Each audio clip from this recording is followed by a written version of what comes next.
Arturo, el legendario rey de los britanos. Desde su castillo en Camelot, Arturo y sus caballeros de brillante armadura constituyeron el símbolo fundamental de la caballería y llevaron el honor y la luz a la Edad Oscura. Las leyendas artúricas han sobrevivido porque nos dan un líder fuerte, noble, un líder en el cual podemos confiar. Ciertos arqueólogos e historiadores opinan que su mito puede proporcionarnos pistas sobre la verdadera identidad de Arturo.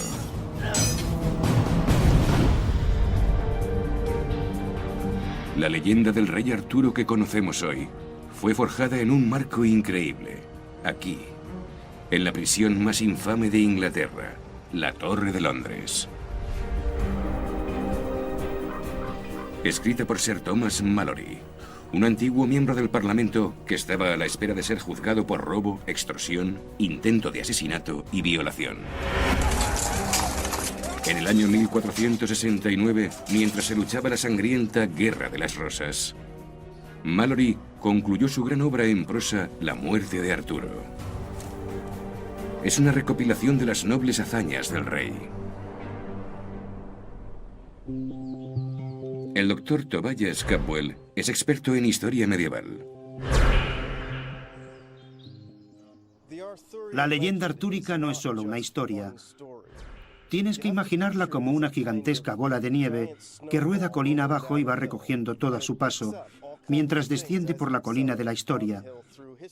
Y muchos de los elementos más famosos que asociamos a la leyenda del rey Arturo fueron incorporados en distintas épocas. En los libros de Malory, Arturo representa la encarnación de un héroe virtuoso. Quería instaurar la paz desde su civilizada corte de Camelot. Y se rodeó de los valerosos caballeros de la tabla redonda. Su más valiente y célebre caballero, Lancelot, representaba los ideales de la caballería de Arturo, el código de conducta que les guiaba hacia la verdad y el honor. Sir Lancelot es el más famoso de los caballeros del rey Arturo. Malory se refiere a él en muchas ocasiones como el caballero más grande del mundo. Pero su bienestar no duraría. Arturo fue traicionado. Lancelot tiene relaciones con la reina Ginebra. Y su deslealtad es aún más devastadora por su búsqueda de la pureza.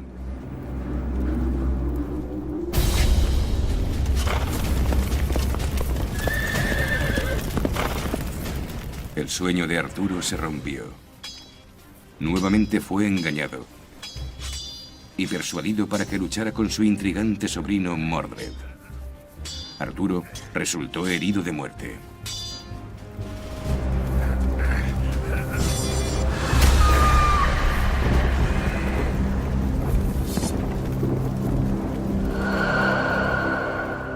Lo llevaron a la mágica isla de Avalon, y allí duerme el sueño eterno, esperando levantarse cuando la nación necesite un salvador.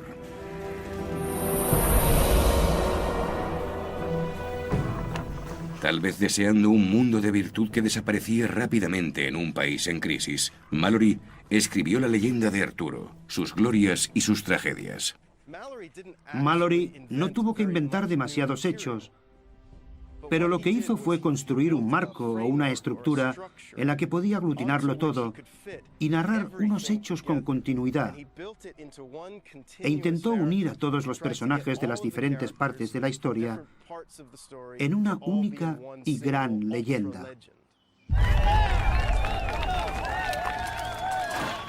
El Arturo de Malory es fácilmente reconocible.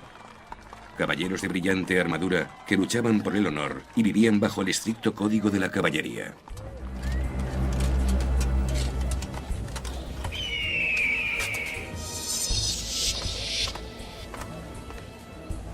Malory se basó en una gesta deportiva en la que dos caballeros se enfrentan en combate, la justa.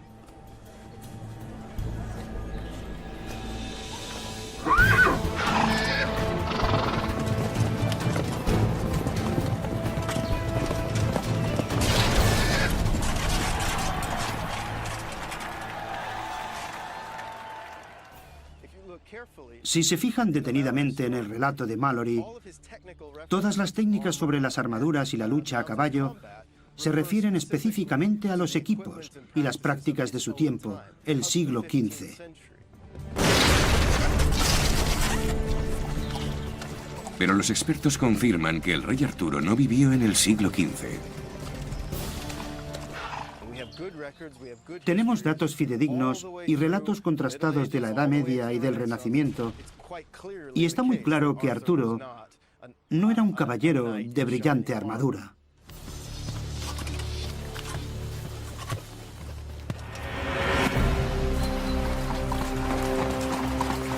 Esta emblemática imagen del caballero vestido de hierro es un adorno que Malory añadió al relato. Sitúa a Arturo en el siglo XV. Como Malory, escritores anteriores añadieron otros elementos al mito que reflejan la época en que ellos vivieron. Lancelot y los caballeros de la tabla redonda fueron creados en el siglo XII por escritores románticos franceses, tal vez como consecuencia de la conmoción provocada por las cruzadas. Pero textos anteriores que han sobrevivido recogen las hazañas del rey Arturo y evidencian que no fueron imaginadas por Malory ni por autores franceses. Fueron escritos en otro turbulento periodo de la historia. Posiblemente ayuden a descubrir quién pudo ser realmente y cuándo vivió.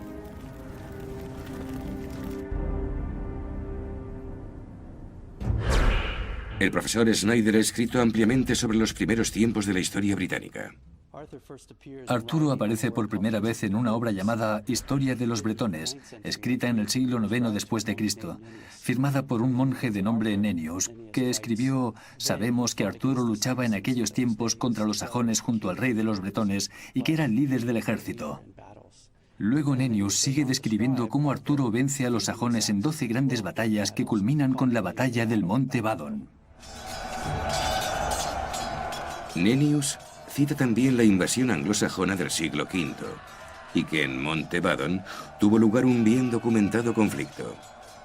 Las guerras marcan el comienzo de la Era Oscura, cuando los romanos se retiran y la antigua Britania queda indefensa ante las hordas de las tribus bárbaras que llegan por mar desde lo que hoy es Europa. Las evidencias arqueológicas halladas, que solo conectaban a Arturo con el folclore, parecen confirmar esos datos. En la leyenda, Tintagel, en Cornualles, es un importante territorio artúrico. El arqueólogo Stuart Pryor, de la Universidad de Bristol, ha estudiado los descubrimientos hechos aquí. Las evidencias estaban ocultas, pero hay una colección, una enorme muestra de alfarería, y sabemos que ese material procedía mayormente del norte de África. Se le llama loza roja y se importaba en grandes cantidades, y podemos conectar las primeras importaciones con la época en que sabemos que vivió Arturo. La alfarería hallada en Tintagel data del siglo V. Alguien muy importante estuvo importando esos fantásticos suministros a Tintagel. Curiosamente, los arqueólogos han hallado el mismo tipo de alfarería en otra fortaleza británica, que también está relacionada con Arturo.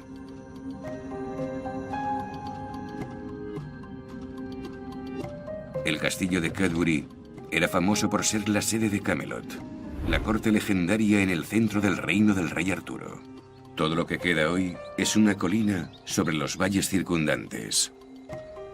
Pero las excavaciones han revelado que hace 1500 años, Cadbury era una fortaleza importante, digna de un rey.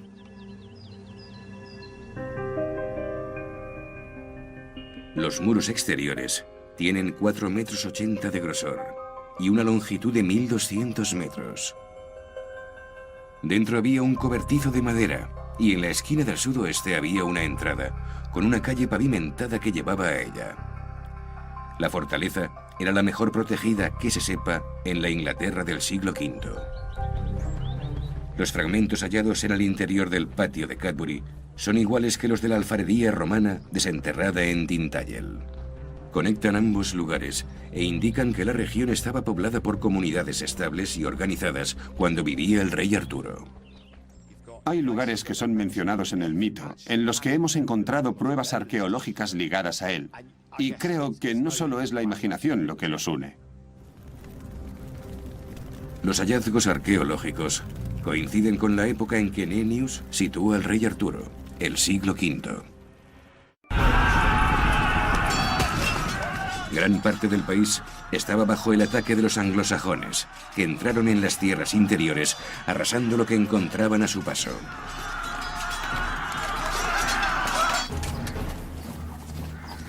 Entre la población romano-británica que se quedó para defender el país, los historiadores han identificado a un hombre que unió al pueblo en aquellos malos tiempos.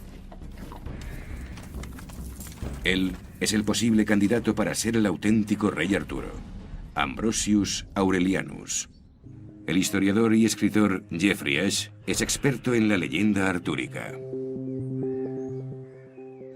Se trata de un hombre llamado Ambrosius, que aparece durante el siglo V como líder de la resistencia, y de hecho, Arturo es un nombre romano, y la forma galesa es Arturius. Concuerda perfectamente. Las gestas de Ambrosius en la batalla fueron relatadas por un monje llamado Gildas en uno de varios documentos de aquella época que han sobrevivido.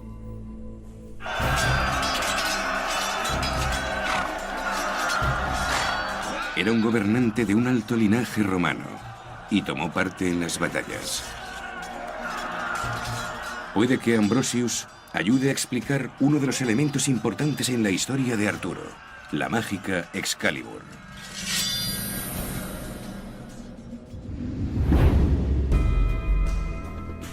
Héctor Cole es herrero especializado en armamento antiguo. Los romanos adoptaron el uso de la espada larga celta y averiguaron que era ideal para la lucha a caballo, mucho más efectiva que la de hoja corta que llevaban los soldados de infantería. Como oficial de caballería, Ambrosius debía llevar una de esas largas espadas célticas.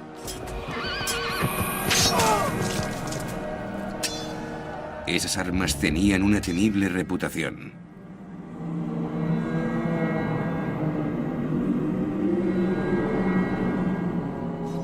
La palabra Excalibur es una traducción del francés al galés y significa afilada y resistente.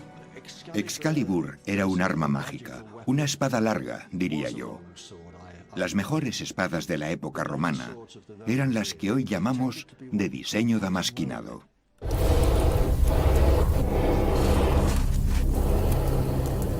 El damasquinado se hacía forjando una sencilla hoja que convertían en un arma distintiva. Vamos allá.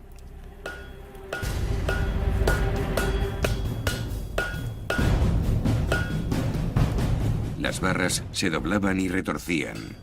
Se golpeaban y se calentaban al rojo muchas veces para eliminar las impurezas y manufacturar hojas de gran resistencia.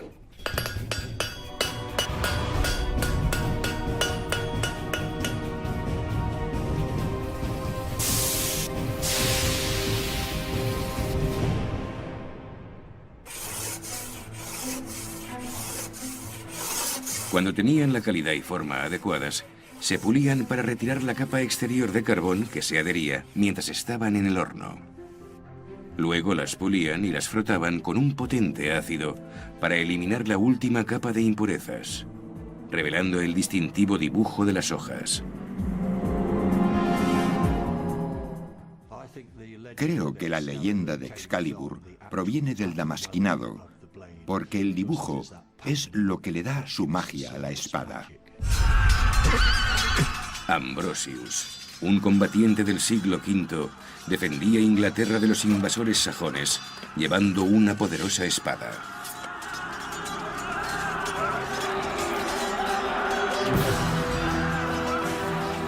Estos son los rasgos característicos del mito. Pero los historiadores han establecido detalles importantes de la leyenda del rey Arturo que no concuerdan con Ambrosius. Creo que debemos aceptar que Ambrosius fue una persona importante. Pero yo no creo que tuviera nada que ver. No era rey. No prosperó lo suficiente como para ser Arturo.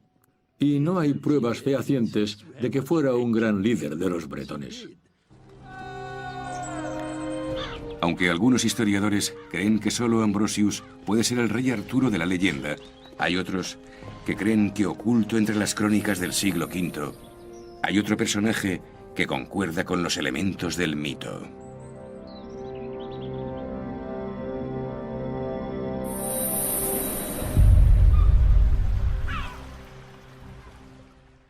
Otro candidato a ser el histórico rey Arturo es un britano del siglo V llamado Riotamus.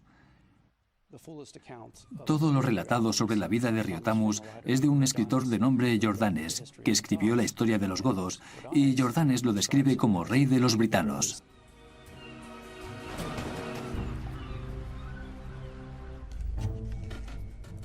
Dice que Roma pidió a Riotamus que le ayudara en sus luchas en Francia. Riotamus acudió con 12.000 hombres. Seguramente desembarcaron en la moderna Bretaña y de allí se dirigieron a Burgundia.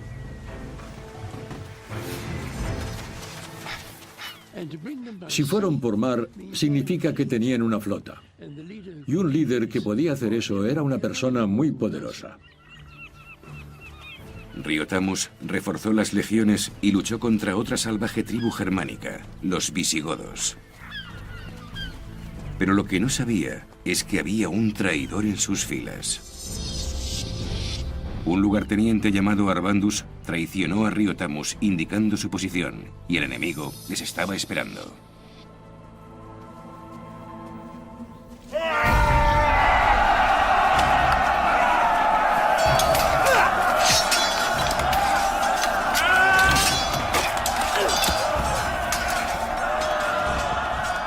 Eurico, el jefe de la milicia y rey de los visigodos, ya había invadido gran parte del Imperio Romano de Occidente.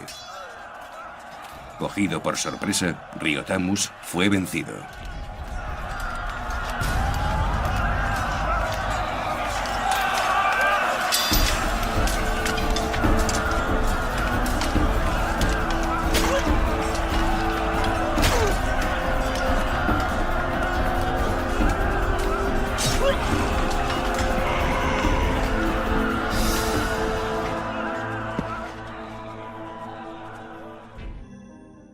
Hay un paralelismo entre la historia de Arturo y la de Riotamus, ya que ambos fueron traicionados por sus lugartenientes. Mordred traicionó a Arturo, y un hombre llamado Arbandus traicionó a Riotamus. Hay una conexión definitiva entre el mítico rey Arturo y Riotamus, el lugar al que le llevaron cuando fue herido por el traicionero Mordred, la mágica isla de Avalon. La leyenda dice que Arturo reposa allí, preparado para alzarse y restaurar el país. Pero la fábula puede inducir a confusión, ya que hay una antigua aldea llamada Avalon, no lejos de la última batalla de Riotamus.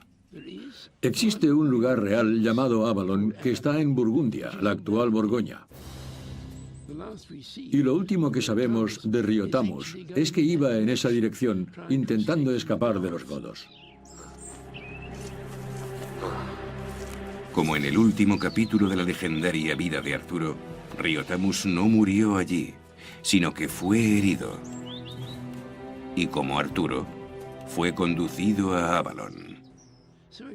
Es bastante probable que realmente muriera en Avalon y que incluso fuera sepultado allí. Riotamus era rey soberano y líder de la Inglaterra del siglo V, que dirigía un vasto ejército. Era un aliado leal, pero murió traicionado cerca de Avalon. Y en la misma época, hay evidencias de que existió un comandante romano, Ambrosius, que empuñaba una poderosa espada. Él ayudó a liberar a Inglaterra de la tiranía de los anglosajones.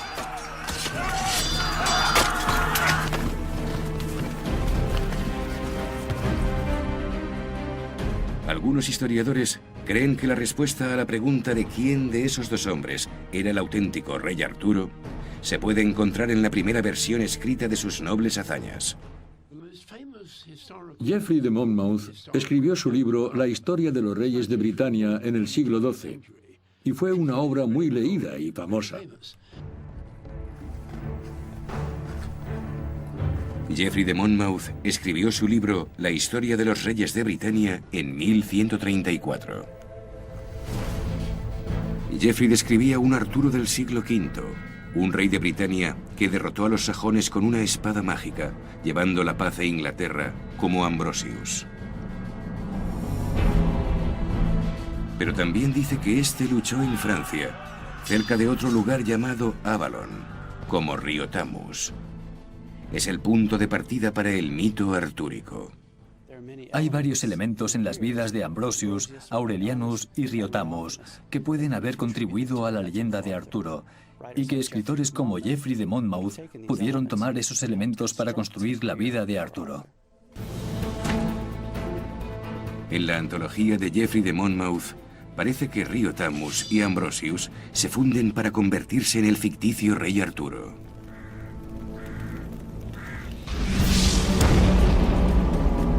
Este mítico Arturo se fue convirtiendo gradualmente en la legendaria figura que aceptó la forma de vida de lealtad y moral de los caballeros que vivían en el mundo perfecto de Camelot, y que finalmente fue traicionado por aquellos en quien más confiaba.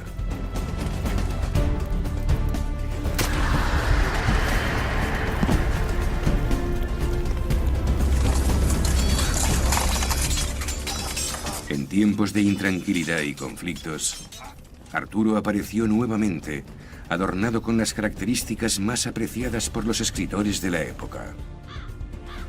El mito artúrico continuará siendo reinventado. Un héroe para nuestro cambiante mundo, pero sus raíces históricas pueden haber sido halladas finalmente.